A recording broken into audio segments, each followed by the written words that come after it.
इससे पहली वाली वीडियो में बच्चों हम लोग पढ़ चुके थे कि किस तरीके से दो वेक्टर्स को ऐड किया जाए ज्यामितीय का इस्तेमाल करते हैं। अब हम पढ़ेंगे गणितीय विधि कि किस तरीके से बच्चों दो वेक्टर्स को हम ऐड करेंगे बाय यूजिंग एनालिटिकल मेथड। तो सदिशों को जोड़ने की समांतर चतुर्भुज की गणितीय विधि। ठीक है, तो हम क्या पढ़ने जा रहे हैं? एनालिटिकल मेथड,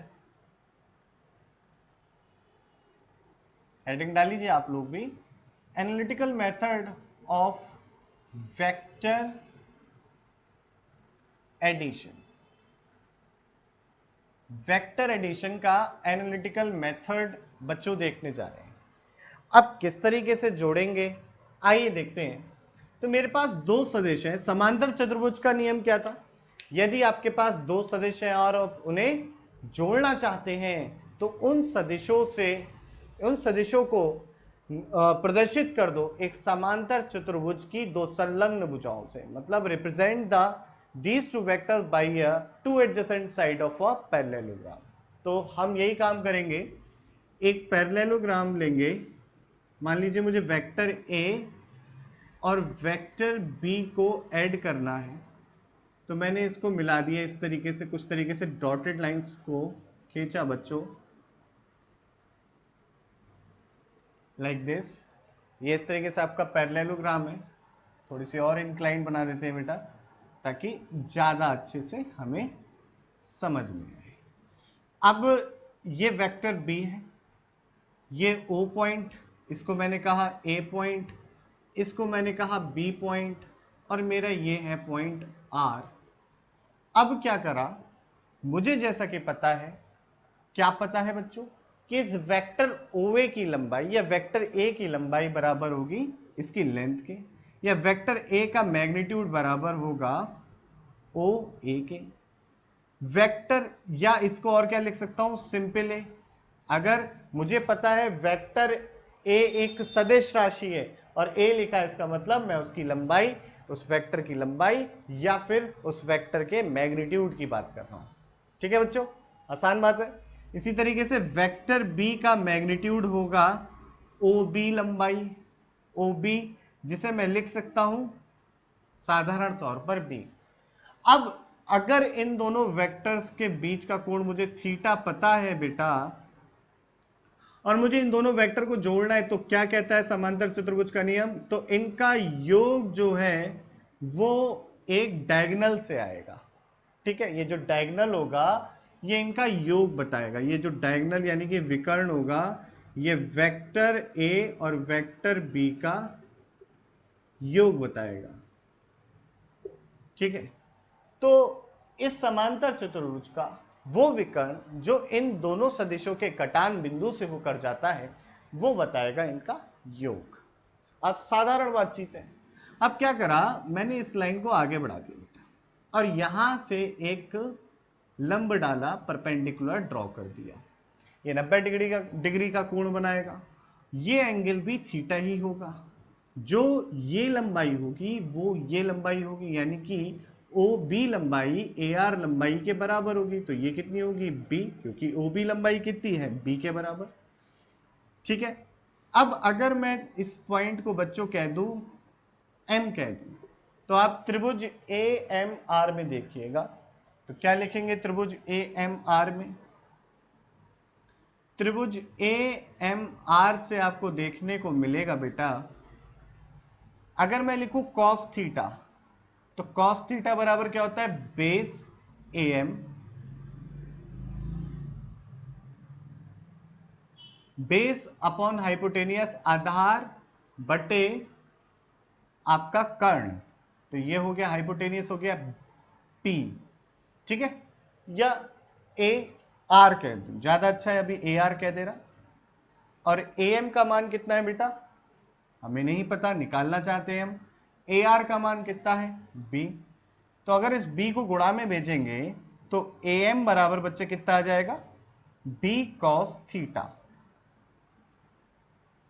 ठीक है, इसी तरीके से अगर आप ध्यान से देखें, मैं निकालना चाहता हूं एम आर की लंबाई, तो साइन थीटा ले लेते हैं। साइन थीटा बराबर क्या होता है बेटा, लंब बटे कर्ण। लंब कितना है, एम आर, कर्ण कितना है, ए आर। एम आर बटे ए आर का मान कितना है बेटा, बी। तो एम आर बराबर क्या हो गया, बी साइन थीटा। यानी कि ये वाली जो लंबाई है आपकी, ये आ गई बी कॉस थीटा, और एम आर लंबाई जो है ये आ गई आपकी बी साइन थीटा। ठीक है, एकदम आसान है करने को। अब ये वाली ओए लंबाई आपकी कितनी है, ए। अब इसका विकर्ण है, या मैं कहूं इनका जो परिणामी है, रिजल्टेंट है, वो वेक्टर आर है। और वेक्टर आर का मुझे मैग्नीट्यूड निकालना है। अगर मुझे वेक्टर आर का मैग्नीट्यूड निकालना है, इस बात का मतलब ये होता है कि मुझे वेक्टर आर की लंबाई निकालनी है।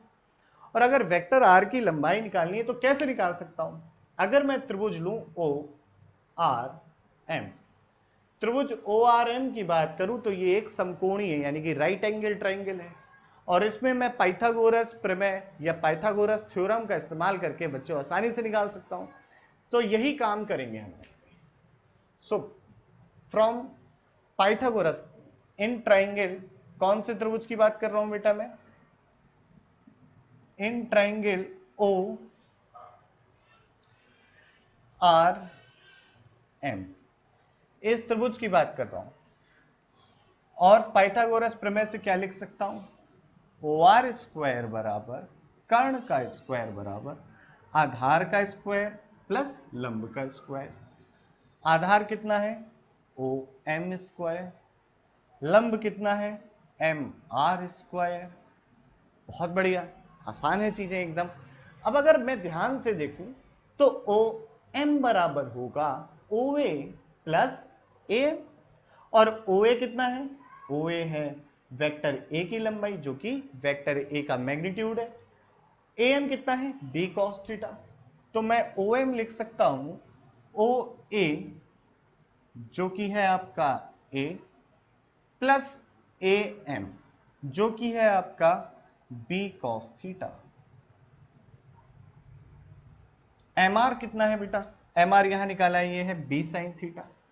तो बी साइन थीटा का वर्ग, जो कि हो जाएगा B square sine square theta. अगर बच्चों मैं a प्लस बी के होल स्क्वायर की बात करके इसे खोलूं तो क्या आएगा, ये आएगा बेटा A square plus B square cos square theta plus 2ab cos theta plus B square sine square theta. अब बी स्क्वायर और बी स्क्वायर वालों को एक साथ लिखे तो क्या आएगा, A square plus B square बच्चों अपना कॉमन हो गया, cos square theta plus sine square theta plus 2ab cos theta. अगर हम देखें तो इसका मान कितना होता है, cos square theta plus sine square theta, ये एक आइडेंटिटी है, सर्वसमिका है, जिसका मान होता है 1। तो इसी का मान हम 1 रख देंगे। तो ये आ गया बच्चे A square plus B square plus 2ab cos theta. ये किसका मान आया, ओ आर, और ओ आर लंबाई कितनी है, वेक्टर आर की लेंथ। तो हम लिखेंगे, और वेक्टर आर की लेंथ यानी कि वेक्टर आर का मैग्नीट्यूड, परिमाण। तो आर स्क्वायर बराबर हो गया आपका A square plus B square plus 2ab cos theta, जहां पर थीटा दोनों वेक्टर्स के बीच का कोण है। तो यहां से बच्चे हम लिख सकते हैं आर बराबर हो गया A square plus B square plus 2ab cos theta. ध्यान से देखिए बोर्ड पर, सारी चीजों को समझिए बेटा। ये एक इंपॉर्टेंट रिजल्ट है, ये एक इंपॉर्टेंट रिजल्ट है, जरूरी हमें आना चाहिए। ये हमारा हर जगह लगेगा, हर जगह हम जितने भी जगह सदिश राशियों का इस्तेमाल करेंगे, इस सूत्र को इस्तेमाल करना है। ये आपको बच्चों कंठस्थ होना चाहिए, लर्न बाय हार्ट होना चाहिए, एकदम तैयार होना चाहिए। जैसे मुझे याद है वैसे आप लोगों को याद होना चाहिए। और इसको कब होगा, जब इस डेरिवेशन की आप बार बार प्रैक्टिस करोगे। इसको करना करने के बाद एक बार देखना वीडियो देखने के बाद रख देना मोबाइल को साइड में, फिर याद करना कि सर ने क्या पढ़ाया था, अच्छा इस तरीके से, फिर ये लिखेंगे, फिर ये लिखेंगे, फिर ये, फिर देखना कि कोई गलती हुई, गलती को चेक करो, फिर से नोट्स प्रॉपर बनाने।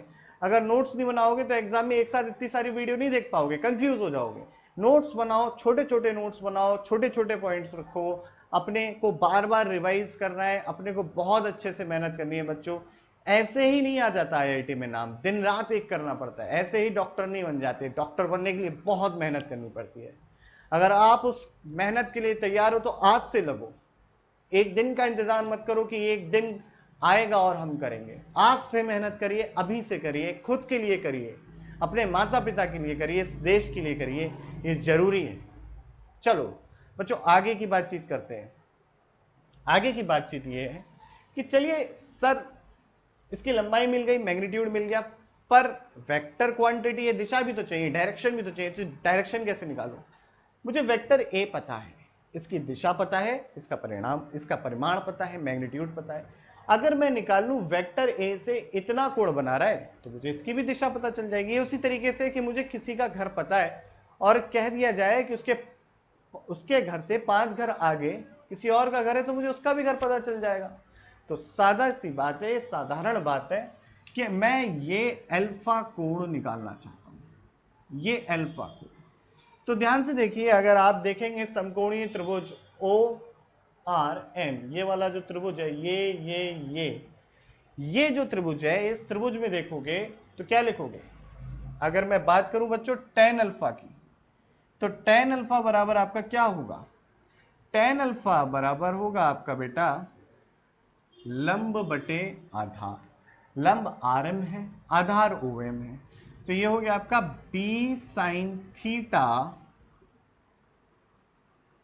और आधार है ए प्लस बी कॉस थीटा। यानी कि बेटा मुझे कोण टेन अल्फा भी मिल गया, अल्फा बराबर टेन इनवर्स ऑफ दिस हो जाएगा।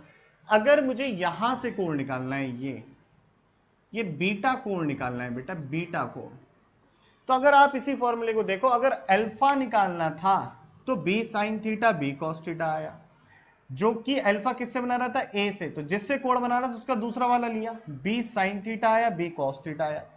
अब देखो हमें प्रूफ जो करना होगा इसी को करना होगा, लेकिन फॉर्मूला लिखते समय कैसे यूज करेंगे? अब अगर मुझे बीटा निकालना है तो मैं क्या ले लूंगा? दूसरे वाले को पकड़ लो, बीटा बी से बना रहा है तो ए को पकड़ लो, ए साइन थीटा ए कॉस थीटा कर दो। तो जो टेन बीटा कोण आएगा आपका, टेन बीटा कोण मेरा आ जाएगा बेटा A sine theta divided by B plus A cos theta. बेटा ये इंपॉर्टेंट है, इससे बहुत सारे क्वेश्चंस होंगे हमारे वेक्टर्स के, नोट कर लीजिए, इंपॉर्टेंट पॉइंट्स हैं सारे के सारे बच्चे, ठीक है। बाकी इसके कुछ केसेस हैं उसकी बात करते हैं फिर। तो बच्चों हमने अभी सूत्र पढ़ा, analytical method of vector addition, सदिशों को जोड़ने की गणितीय विधि पढ़ी। अब इसके कुछ केसेस हैं, तो केस वन क्या है, पहले सूत्र देख लेते हैं एक बार कि हमारे क्या क्या सूत्र थे।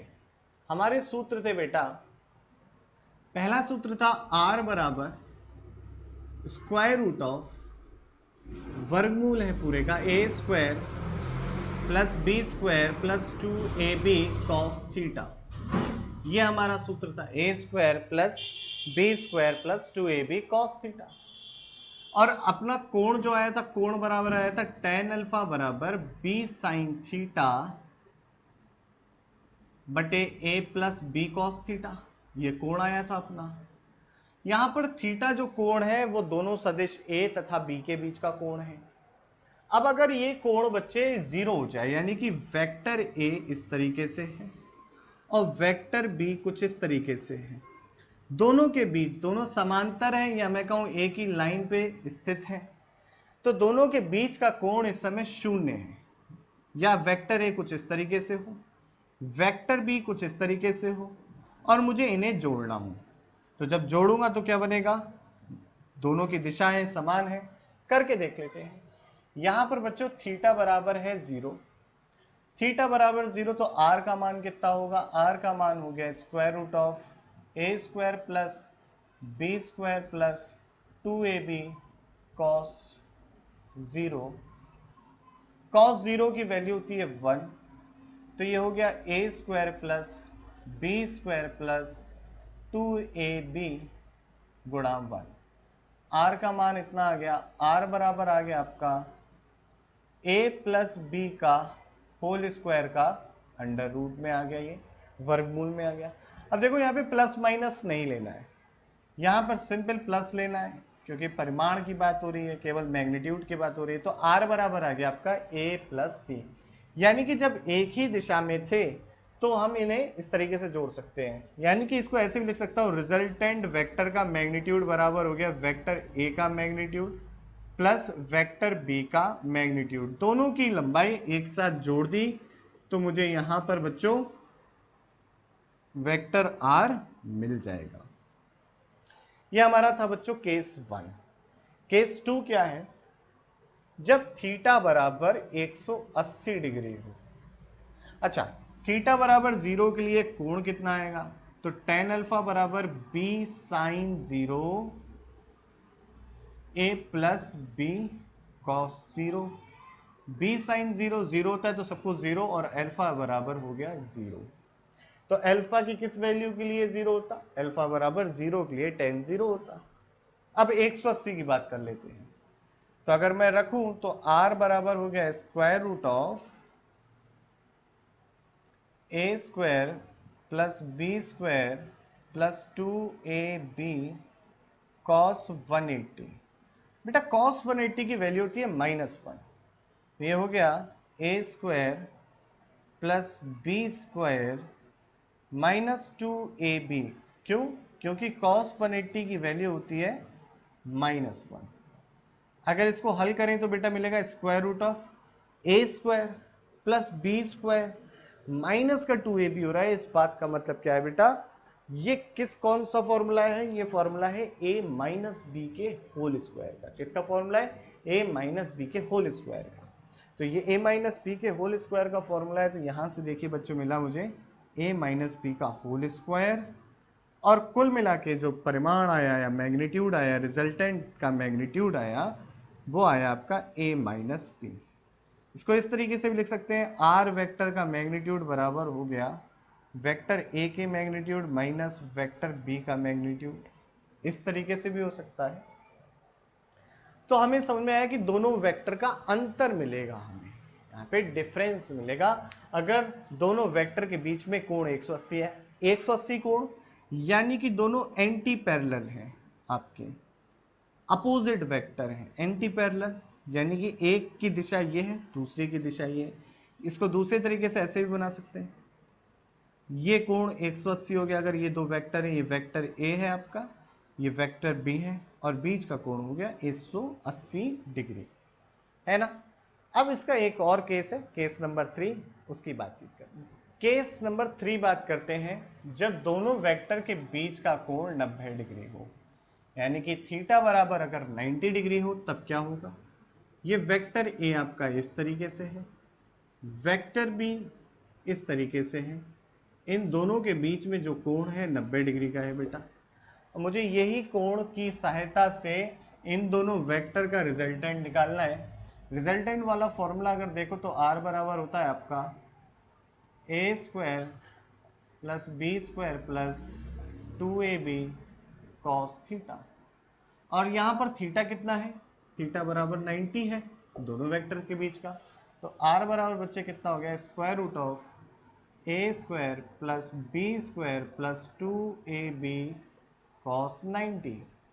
कॉस 90 की बच्चों वैल्यू कितनी होती है, कॉस 90 की वैल्यू होती है बच्चों 0, तो 0 हम लोग यहाँ रख देंगे। तो r बराबर हो गया square root of a square plus B square plus 2ab into 0, और 0 की किसी से मल्टीप्लिकेशन कर दो 0 मिल जाता है। तो r बराबर बच्चे हो गया square root of a square plus B square, यह हमारा रिजल्टेंट आ गया। अगर बच्चों मैं अल्फा कोण की बात करूं तो आपको फॉर्मूला याद होगा, tan अल्फा बराबर होता है b sine theta a plus B cos theta. tan alpha बराबर हो गया b साइन थीटा की वैल्यू है 90 a plus B cos 90 cos 90 की वैल्यू 0 होती है और sin 90 की value 1, b by A. tan alpha बराबर बच्चों आपका आ गया b बाई ए, और इसको हम लिखते हैं tan इनवर्स अल्फा बराबर बेटा यहां से हो जाएगा tan inverse b by A. tan inverse का मतलब क्या है? जैसे कि आपके जोड़ का यानी कि एडिशन का इनवर्स क्या होता है? सब्सट्रैक्शन। मल्टीप्लिकेशन का रिवर्स या इनवर्स होता है आपका डिवीजन। स्क्वायर का इनवर्स आपका स्क्वायर रूट या वर्गमूल होता है। इसी तरीके से tan क्या बताता है? अगर tan बताता है tan ऑफ अल्फा रेशो बताता है, अनुपात बताता है किसका? उस त्रिभुज का जिसका कोण एक अल्फा है और उसके लंब तथा आधार का अनुपात बताता है। तो अगर मुझे अनुपात पता है तो कोण क्या होगा? वो tan इनवर्स से मिलेगा। ठीक है, किस, अगर मुझे पता है कि ये अनुपात है वो किस कोण के लिए होगा त्रिभुज के, तो वो मुझे tan इनवर्स से मिलेगा। तो मैं आशा करता हूं आप लोगों को सभी को समझ में आया होगा। इसके ऊपर आधारित कुछ बहुत अच्छे अच्छे प्रश्नों को देखेंगे बच्चों हम लोग। तो लेक्चर में सीरीज में जुड़े रहिए। किसी भी प्रकार का संदेह है तो कृपया कमेंट करें, और कुछ जानना है तो कृपया कमेंट करें। अपने दोस्तों के साथ इस लेक्चर को शेयर करें बच्चों, सभी की सहायता करें, मिल के आगे बढ़ना है और अपना नाम रोशन करना है, अपने देश का नाम रोशन करना है। जय हिंद।